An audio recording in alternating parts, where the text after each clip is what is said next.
Right now, Congress should come together and pass a COVID relief package like the HEROES Act that the House passed 6 months ago.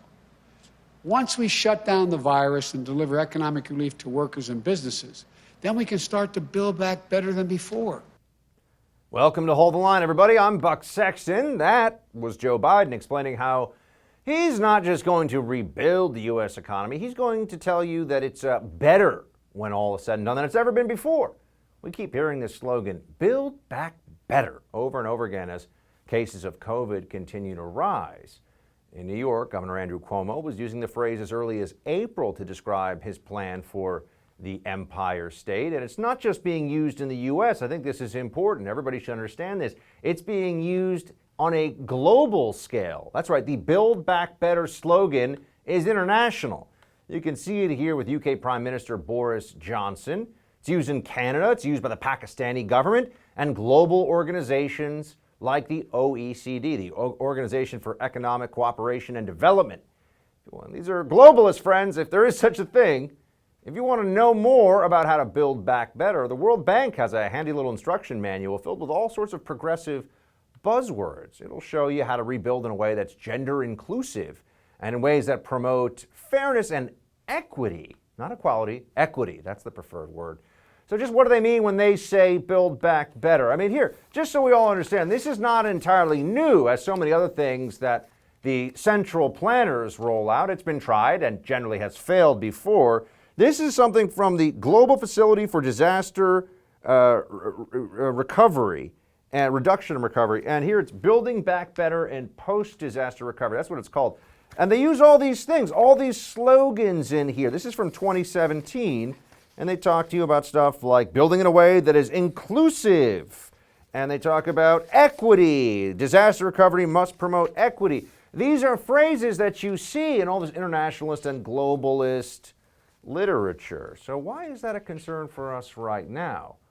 Well, you see, during the COVID crisis, we've had our freedoms taken away. We've had constitutional rights quite frequently restricted, eliminated entirely in some cases. Your right to worship, gone. Not allowed to go to church, not allowed to congregate. Your right to free assembly, gone. Your right to free speech, depends on if the social media platforms think you should be able to keep it. In all these different ways, we've had the elimination of individual choice, freedom, and liberty.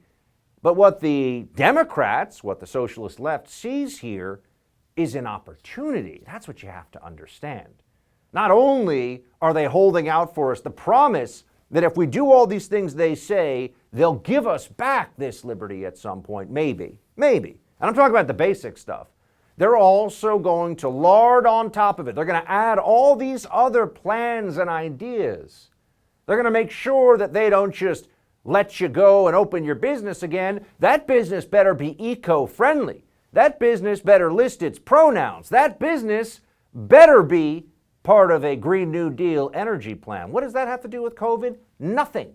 But that's the whole point. We have a population that is fearful, a population that has been programmed, that has allowed itself to normalize the kind of government overreach that would have been unthinkable 1 year ago from when I speak to you. Someone thinks now the Democrats are just going to let that go? They're going to, in a possible, not yet decided, future Biden administration work to restore normalcy. You'll notice that's not the thrust. It's going to be better. They're going to use this opportunity, all of us unsettled, all this government overreach, all the power, the dictatorial impulse unleashed on American society, who you can see, where you can go, what you can do, all of this at their discretion. They're going to start to unravel this in pieces over time. It's going to take them quite a while. But all along the way, there's going to be this constant negotiation going on, except you don't get to say no. It's just a question of how much they want to try at any one time. They're going to be saying that we need to turn this into a crisis that will tackle climate change as well. They're going to turn this into a crisis that will be about restoring equity. They'll say, look at how unfair COVID was. They'll point to different groups of people that it's affected more, and they'll say, we have to make amends for that going forward. The healthcare system lacks equity. Our financial system lacks equity. As we saw in COVID, therefore, We get to make the determinations. We get to tell you what you can do. You think this is going too far? You think it's too much? If I told you 1 year ago to the day, and here we are at the 1 year anniversary of what is believed to be the official founding, if you will, or finding out about COVID. That's right, COVID-19, because it was found in 2019. If I told you 1 year from today, back in time, that there would be a period in American history where you would be told how many relatives are allowed inside your private home for Thanksgiving based on government dictate, you would have said I was crazy. And yet here we are. That there would be people in the government, including elected and unelected officials, who would give you advice like, don't wear a mask, which is what they said in the beginning, then contradict themselves later. And if you have any questions about those contradictions, they will use the force of law. They will coerce you into shutting up, bending the knee, and doing what they said. You would tell me, Buck, no way. This is nonsense. It's a conspiracy. That would never happen. Not in America. Not in the give me liberty or give me death country. Apparently it's give me liberty or give me an occasional payment from the government with plenty of Netflix and takeout food, and I'll just be quiet. Way too much of that going on in the country. That's what we see. Oh, and who is the ruling class?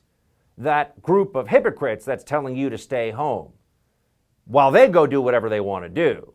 We just had Gavin Newsom went to one of the fanciest restaurants in the whole country, and he goes, oh, I'm sorry, I shouldn't have done this, but you should still listen to me. The mayor of Chicago, I was out partying in the streets in huge gatherings, but, it was really important. It was a Joe Biden victory celebration. And on, the fifth funeral for John Lewis. Oh, D.C., if you go from D.C. to there, Mayor Bowser will make sure that you're exempt from the COVID rules, right? Their birthdays, their celebrations, the ruling class, it's important. Yours, not so much. You're a risk. Not only are you not allowed to make those mistakes, if you do, they'll bring down the force of the state upon your head. They'll punish you. They'll take your money. They'll shut down your business. They'll even arrest you.